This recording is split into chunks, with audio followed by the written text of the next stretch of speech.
तो hello friends, मेरा नाम है विश्वनाथ और इस क्लास में मैं आप लोगों के लिए मोस्ट इंपॉर्टेंट 40 क्वेश्चन लाया हूँ जो कल सोशल साइंस का क्लास 9 का एग्जाम में पूछा जा सकता है। ये मॉडल पेपर्स का क्वेश्चंस है जो कि हर एक बार मॉडल पेपर से क्वेश्चन फंसता ही है। तो इस वीडियो को अच्छे से देखिएगा और अच्छा लगे तो सब्सक्राइब करके रखिए ऐसे और वीडियो अगर आप देखना चाहते हैं तो चलिए वीडियो को शुरू करते हैं। जो हमारा फर्स्ट क्वेश्चन पूछा गया है कि फ्रांसीसी क्रांति कब शुरू हुई थी। तो फ्रांसीसी क्रांति कब शुरू हुई, इसका जो राइट आंसर हो जाएगा वो हो जाएगा आप लोगों का ऑप्शन नंबर ए। फ्रांसीसी क्रांति की शुरुआत जो है वो 1776 में हुआ था।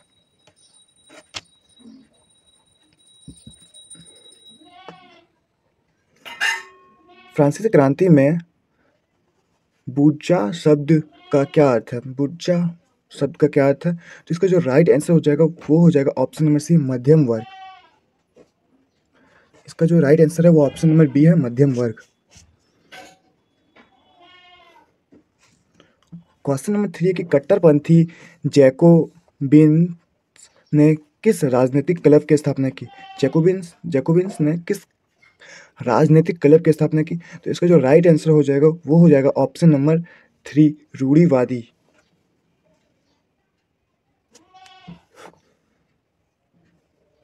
जो चौथा नंबर क्वेश्चन पूछा गया है कि नेपोलियन बोनापार्ट ने खुद को फ्रांस का सम्राट कब घोषित किया? तो इसका जो राइट आंसर हो जाएगा वो हो जाएगा 1804।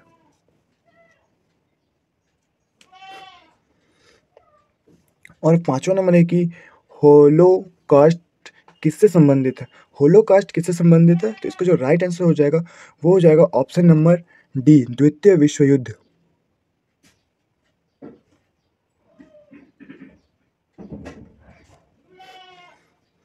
छठा नंबर पूछा गया है कि भारत की सबसे बड़ी नदी कौन सी है? तो भारत की सबसे बड़ी नदी ऑप्शन नंबर ए, Ganga.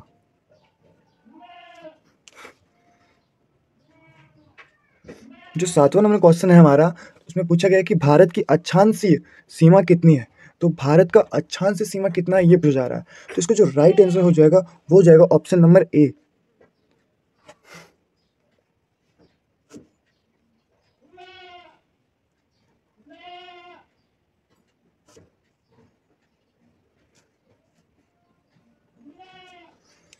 Eight point 8 degree 4 minute north से 37 degree 6 minute north.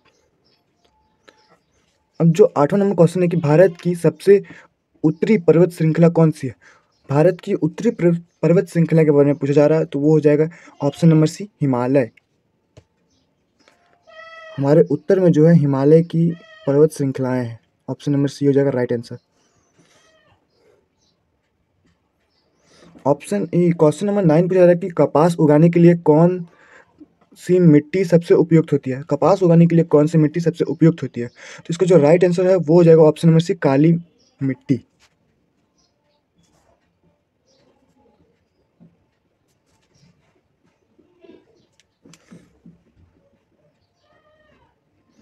Number 10 number question है कि किसी नदी को दक्षिण गंगा के नाम से जाना जाता है? किस नदी को दक्षिण गंगा के नाम से जाना जाता है? तो इसका जो राइट आंसर है वो हो जाएगा option number B, Godavari. Godavari नदी को दक्षिण गंगा के नाम से भी जाना जाता है। और 11 नंबर है कि लोकतंत्र की मुक्त विशेषता क्या है? लोकतंत्र की मुख्य विशेषता क्या है? तो इसका जो राइट आंसर है वो हो जाएगा ऑप्शन नंबर सी, लोगों द्वारा शासन। लोगों द्वारा शासन जो है वो लोकतंत्र की मुख्य विशेषता है।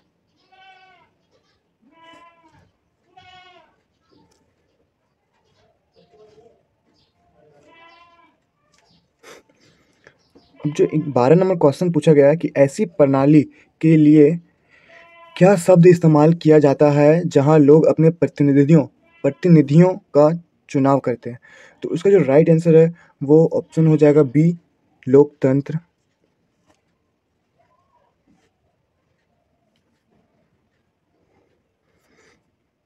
क्वेश्चन नंबर 13 पूछा गया कि कौन सा देश प्रत्यक्ष लोकतंत्र का उदाहरण है? तो वो उसका राइट आंसर हो जाएगा ऑप्शन नंबर सी, भारत। प्रत्यक्ष लोकतंत्र का उदाहरण हो जाएगा, सॉरी, इसका आंसर जो है वो भारत नहीं होगा।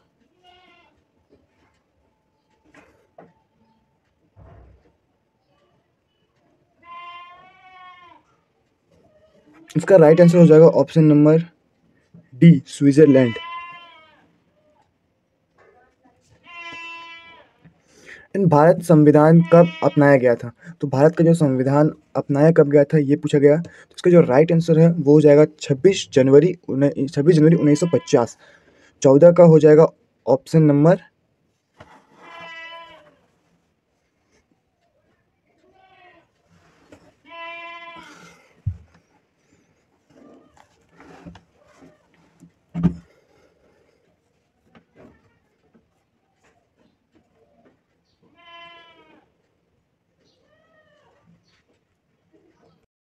भारत संविधान का निर्माता किसे माना जाता है? तो इसका जो राइट आंसर हो जाएगा वो हो जाएगा option number B, B.R. Ambedkar. B.R. Ambedkar जो थे वो भारत संविधान का निर्माता माना जाता है। नेक्स्ट क्वेश्चन पूछा है कि ग्रामीण भारत में मुख्य व्यवसाय क्या है? तो ग्रामीण क्षेत्रों में मुख्य व्यवसाय क्या है? मतलब इसका कहने का अर्थ है कि गाँव में कौन सा काम अधिक किया जाता है? तो इसका जो राइट आंसर हो जाएगा ऑप्शन नंबर सी, कृषि। गाँव में अधिक कृषि किया जाता है। एंड 17 नंबर पूछा गया है, वस्तुओं और सेवाओं के उत्पादन पर खर्च किए गए धन को क्या कहा जाता है? वस्तुओं और सेवाओं के उत्पादन पर खर्च किए गए धन को क्या कहते हैं? तो इसका जो राइट आंसर हो जाएगा वो हो जाएगा पूंजी।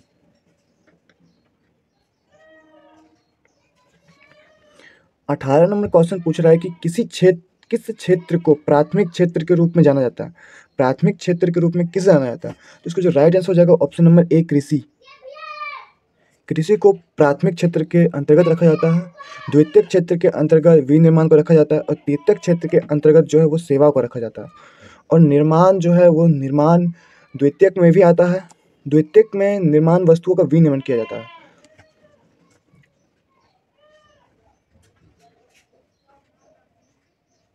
एंड 19 नंबर क्वेश्चन पूछा जा रहा है कि जनगणना 2011 के अनुसार भारत की साक्षरता दर क्या है? तो 19 नंबर का जो है इसका राइट आंसर हो जाएगा ऑप्शन नंबर ए, 74.04%। ये वाला क्वेश्चन आप लोग अच्छे से देख लीजिएगा, ये आने का संभावना ज़्यादा है। 19 नंबर मोस्ट इम्पॉर्टेंट क्वेश्चन है कि बोर्ड में ये सब डाटा पूछता ही है अधिकतर। एंड 20 नंबर क्वेश्चन है कि भारत में बेरोजगारी पर डेटा कौन सा संगठन एकत्र करता है? तो बेरोजगारी के डाटा को एकत्रित करने वाला संगठन कौन सा है भारत में? तो इसका जो राइट आंसर हो जाएगा वो हो जाएगा ऑप्शन नंबर ए, NSSO। NSSO। 21 नंबर क्वेश्चन पूछा जा रहा है कि कर्क रेखा कितने राज्यों से होकर गुजरती है भारत के? इसका जो राइट आंसर हो जाएगा वो ऑप्शन नंबर ए, 8। कर्क रेखा 8 राज्यों से होकर गुजरती है।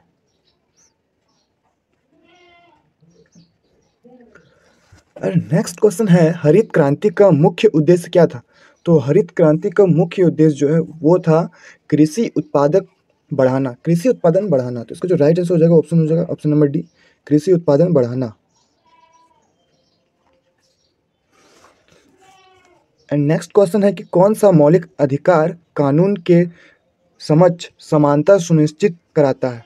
इसका जो राइट आंसर हो जाएगा ऑप्शन नंबर बी, समानता का अधिकार।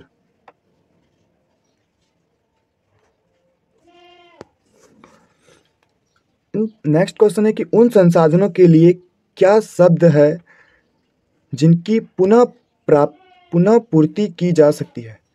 उन संसाधनों के लिए क्या शब्द है जिनकी पुनः प्राप्ति की जा सकती है? तो इसका जो राइट आंसर हो जाएगा ऑप्शन नंबर बी हो जाएगा, नवीकरण संसाधन। नवीकरण संसाधन। एंड 25 नंबर क्वेश्चन है कि नाजी पार्टी का प्रतीक क्या था? तो नाजी पार्टी का प्रतीक जो था वो था स्वास्तिक। जो हमारा राइट आंसर हो जाएगा स्वास्तिक, ऑप्शन नंबर डी। दूसरा क्वेश्चन देखें तो भारत की आधिकारिक भाषा क्या है? आधिकारिक भाषा जो भारत की है वो हो जाएगी आपकी हिंदी। हिंदी भारत की आधिकारिक भाषा है।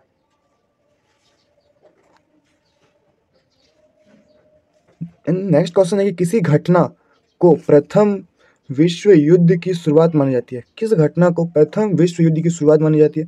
तो ये जो है आपका राइट आंसर हो जाएगा ऑप्शन नंबर डी, और आर्कटिक फ्रेंडिंज की हत्या।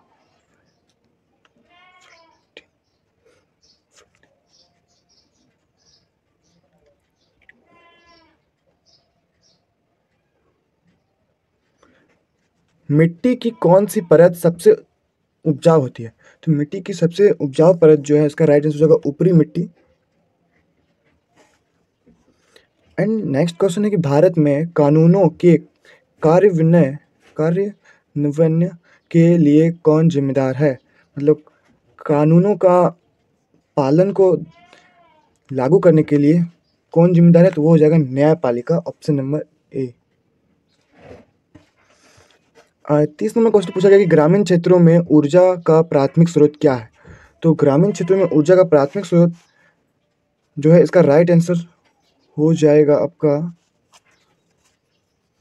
सी, बायोमास।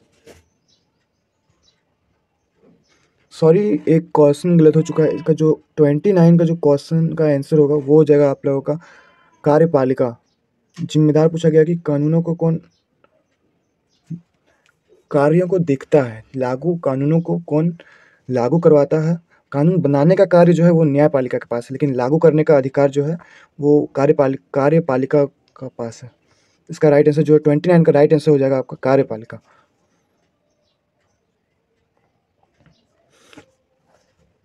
वॉल स्ट्रीट एक्सचेंज कहाँ है?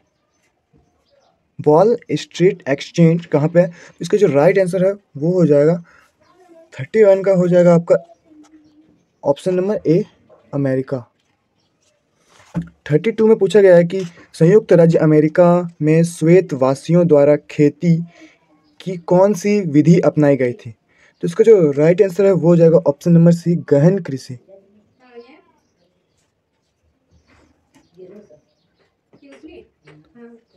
33 में है कि गर्मियों में उत्तरी मैदान में बहने वाली हवा को क्या कहते हैं?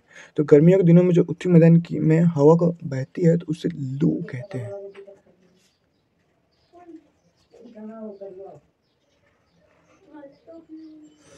नेक्स्ट क्वेश्चन है कि निम्नलिखित में से कौन सा भारत के उत्तर पश्चिम भागों में सर्दियों के दौरान वर्षा का कारण बनता है? तो इसका जो राइट आंसर है वो हो जाएगा ऑप्शन नंबर सी, पश्चिमी विक्षोभ। पश्चिमी विक्षोभ जो है वो सर्दियों में वर्षा का कारण बनता है। नेक्स्ट क्वेश्चन है, प्रवास से कौन सा क्षेत्र में जनसंख्या की संख्या, वितरण और संरचना में परिवर्तन होता है? तो इसका जो राइट आंसर है वो हो जाएगा ऑप्शन नंबर सी, प्रस्थान एवं आगमन दोनों स्थानों में। गरीबी रेखा क्या है? तो इसका जो राइट आंसर है वो हो जाएगा ऑप्शन नंबर सी, बुनियादी जरूरतों को पूरा करने के लिए जरूरी आय का न्यूनतम स्तर।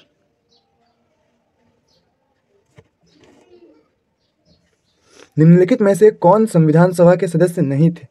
तो संविधान सभा के सदस्य कौन नहीं थे ये पूछा गया, तो इसका जो राइट आंसर है वो हो जाएगा ऑप्शन नंबर ए, महात्मा गांधी।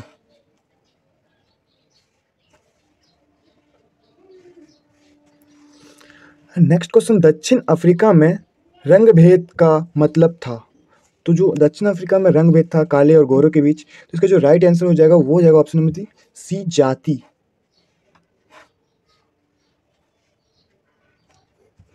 भारत संविधान कब लागू हुआ? तो 39 क्वेश्चन पूछा जा रहा है कि भारत का संविधान कब लागू हुआ? तो लागू कब हुआ? 26 जनवरी 1950 को, option number B. And last question पूछा जा रहा है कि भारतीय राष्ट्रीय कांग्रेस का 1931 का अधिवेशन कहाँ आयोजित किया गया था? 1931 का जो अधिवेशन है वो हुआ था कराची में। तो इसका जो राइट आंसर है वो हो जाएगा ऑप्शन नंबर डी, कराची। तो ये थे हमारे 40 क्वेश्चंस जो कि कल पूछे जा सकते हैं।